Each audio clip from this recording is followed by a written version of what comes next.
Hi, okay, so I just went grocery shopping and I organized my entire fridge, so let me show y'all. All right, this is what it looks like when you open it up. Very satisfying. We have Alani Nu protein drinks up here and then salad up here. It's just all in there. Alani Nu energy drinks and Celsius energy drinks. All of my bok choy is cut up and put in there. We got my asparagus in here.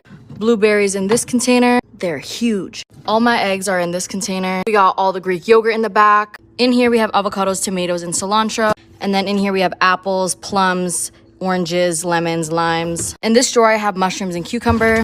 And then in here I have cheese, eggs, tofu. And then my drinks on the side with my condiments. That's it for my fridge tour.